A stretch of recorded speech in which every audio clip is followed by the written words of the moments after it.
వ్యవసాయం లాభదాయకంగా మారాలంటే కాలానుగుణంగా మార్పులు అవసరమన్నారు వ్యవసాయ రంగ నిపుణులు.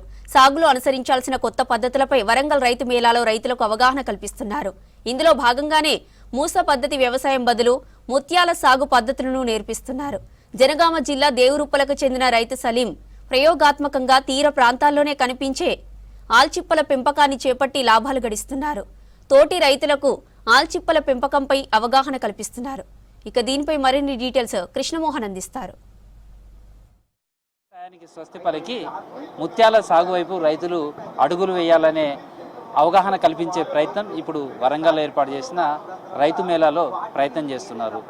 అయితే ఆల్చిప్పలో వచ్చినటువంటి ఈ ముత్యాలు సహజంగా సముద్ర తీర ప్రాంతాలలో మనకు కనిపిస్తాయి. కానీ వాటిని కూడా వ్యవసాయం సాగుగా మార్చి లాభాలు పొందించే అవకాశం ఉంటుంది.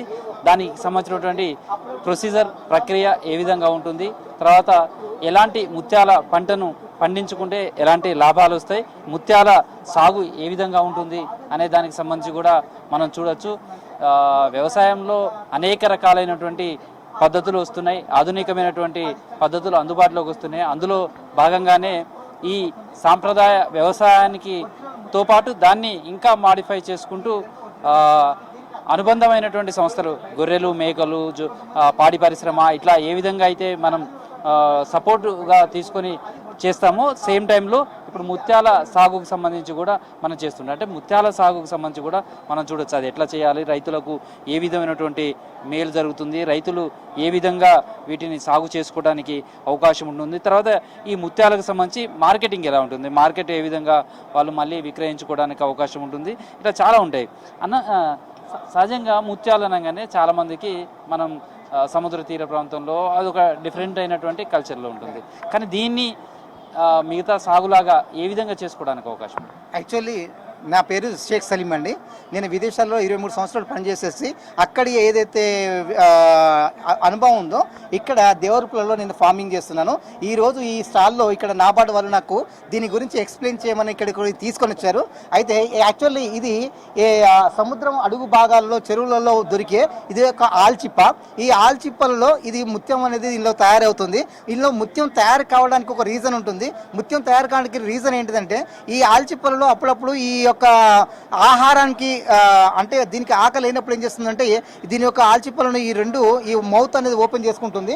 ఆ మౌత్ ఓపెన్ చేసుకున్నప్పుడు దీంట్లో సముద్రం అడుగు భాగంలో ఏదైతే ఇసుక ఉంటుందో ఆ ఇసుక లోపలికి పోతుంది. ఆ లోపలికి పోయిన దాని తర్వాత దానికి ఒక విధమైన బాధ కలుగుతుంది. ఆ బాధ నుండి ఉపశమనం పొందడానికి చేసే ప్రయత్నం ఏం చేస్తుందంటే తన శరీరంలో ఉత్పత్తి అయ్యే లిక్విడ్ను ఈ యొక్క ఇసుక రేణువు మీద పోస్తుంది. ఇసుక రేణువు మీద పోసిన దాని తర్వాత అది ఎప్పటి వరకు అయితే బ్రతికున్నన్ని రోజులు ఆ ఇసుక రేణువు మీద ఆ యొక్క లేయర్స్ అని పోస్తూ ఉంటుంది. ఆ లేయర్స్ మీద పోస్తూ ఎప్పటివరకు చనిపోతుందో అప్పుడు దాంట్లో ముత్యం అనేది బయటకు వస్తుంది.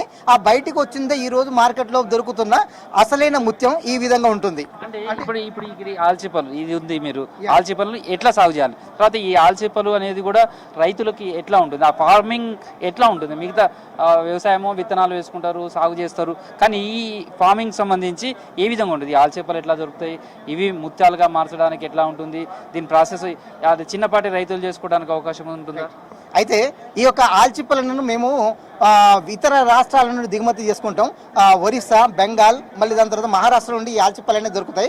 వాటిని ఇక్కడ నుండి తీసుకొచ్చేసి మా సిమెంట్ ట్యాంకులలో ఒక 10 రోజులు దీన్ని స్టోరేజ్ పెడతాం. ఆ స్టోరేజ్ పెట్టిన దాని తర్వాత ఎందుకంటే అక్కడ నుండి స్ట్రెస్ అయ్యి ఆల్చిప్ప వస్తుంది కాబట్టి దాన్ని స్టోరేజ్ పెట్టేసేసి దాన్ని రిలాక్స్నెస్ చేసేసి దాంట్లో మనం ఏదైతే ఇంత ముందుకు అనుకున్నామో బయటి వస్తువు ఎప్పటి అయితే లోపలికి ఇన్సెట్ కాదో అప్పటి వరకు ఇందులో ముత్యం అనేది తయారు కాదు. అయితే ఇప్పుడు ఏం చేసేది ఏంటంటే మనం సిమెంట్ ట్యాంకులలో తీసుకొచ్చి వీటిని పెంచుతున్నాం కాబట్టి ఈ సిమెంట్ ట్యాంకులలో మరి ఎక్కడ సునామీ తుఫాన్ రాలేదు కాబట్టి ఇప్పుడు దాన్ని చేసే ప్రక్రియ ఏంటిదంటే సేమ్ యాజ్ ఇట్ ఈజ్ అక్కడ సహజ సిద్ధంగా ఏ విధంగానైతే లోపలికి ఒక ఇసుక రాయి పోయిందో ఆ ఇసుక రాయికి బదులుగా మనకు ఏవైతే న్యూక్లియస్ ఉన్నదో ఈ న్యూక్లియస్ను దాంట్లో మనం సహజ సిద్ధంగా మనం ఇన్సర్ట్ చేస్తాం.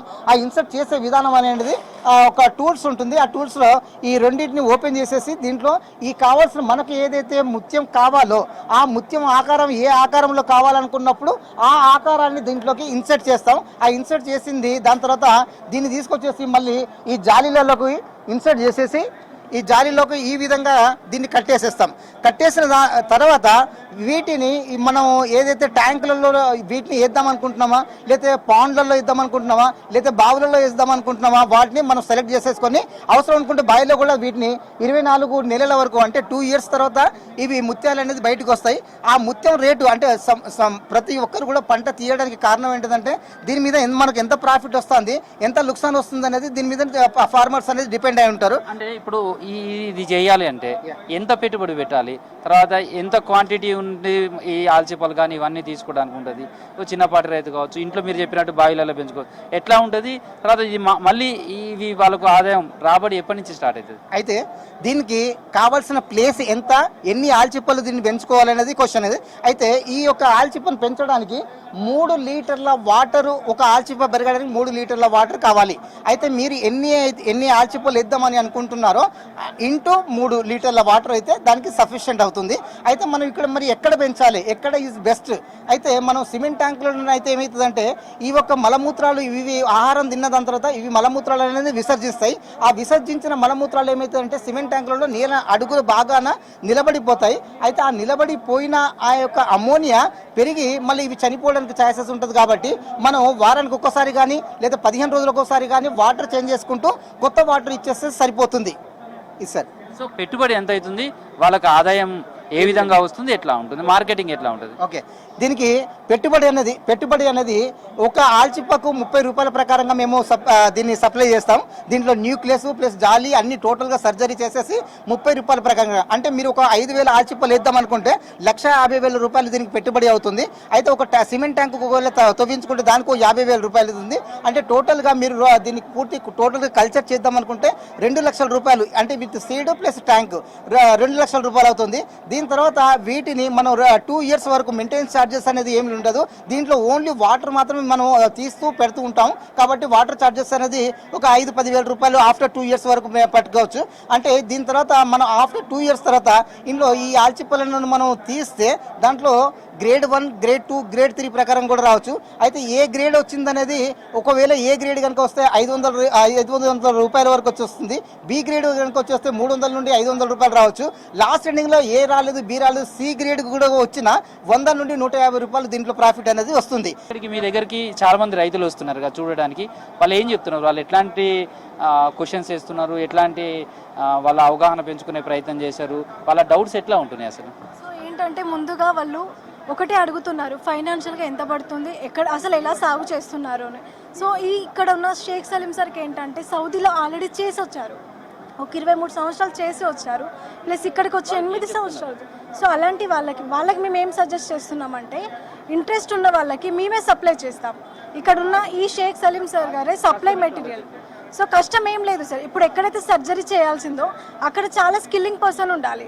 సో ఎప్పుడైతే కొత్తగా పెట్టే వాళ్ళకి వాళ్ళ స్కిల్లింగ్ లేదు కాబట్టి అక్కడ షేక్ సలీం సరే సప్లై చేసేలా ఉన్నారు. సో అతనే సర్జరీ చేసి వాళ్ళకి జస్ట్ క్రాప్ మెయింటెనెన్స్ మాత్రమే వాళ్ళు కొత్తగా చేసే వాళ్ళు చేయాలి. వాళ్ళు చేసేది ఒక్కటే పని, జస్ట్ క్రాప్ మెయింటెనింగ్. ఆ మేనేజ్మెంట్ 2 ఇయర్స్ వరకు చేస్తే అక్కడ వచ్చే ఎప్పుడైతే ఫైనల్ మెటీరియల్ ఉందో అది కూడా సరే ఓపెన్ చేస్తారు. సో ఇప్పుడు కొత్తగా ఎవరైతే చేసుకుందాం అనుకున్న వాళ్ళకి కంప్లీట్గా ఓవరాల్ ఇతనే సపోర్ట్ చేస్తారు. ట్యాంక్స్ ఎలా వేస్తాం, అందులో ఫిష్ ఉంటుంది, లేకపోతే వేరే అట్లాంటి ఆల్టర్నేటివ్ కూడా పెంచుకోవడానికి అవకాశం ఉంటుంది, వీటిని వరకేనా? లేదు సార్, ఓన్లీ ఒక ట్యాంక్లో ఓన్లీ ఆల్చిప్పలు మాత్రమే చేయాలి. సో ప్రతి 10 డేస్కి ఒకసారి వాటర్ చేంజ్ చేయాలి. కాబట్టి మీరు అదే వాటర్ని మనం ఫిషరీకి యూజ్ చేసుకోవచ్చు, ఫిషరీ లేకపోతే అజోలా చేసుకోవచ్చు. సో ఇలా ఆల్టర్నేటివ్గా మనం యూజ్ చేసుకోవచ్చు. కానీ బట్ ఒకటే ట్యాంకులో ఆల్చిప్పలు మాత్రమే ఉండాలి, వాటితో పాటు ఏది ఉండకూడదు.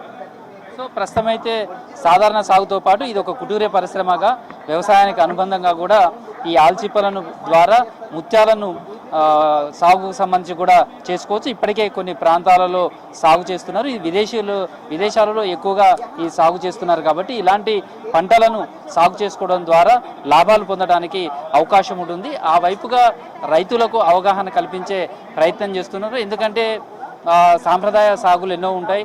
ఆ సాగును మరింత డెవలప్మెంట్ చేసుకోవడం, వచ్చిన మార్పులకు అనుగుణంగా మార్పులు చేసుకురావడం, దాని ద్వారా వ్యవసాయాన్ని కూడా లాభసాటిగా మార్చుకోవడానికి ఈ విధమైనటువంటి సాధారణ సాగుకు ఇది అనుబంధంగా ఈ ముత్యాల సాగు కూడా చేసుకోవడానికి అవకాశం ఉంటుందనేది చెప్తున్నారు. Video journalist Dashrath, Krishnamohan, V6 news, Warangal.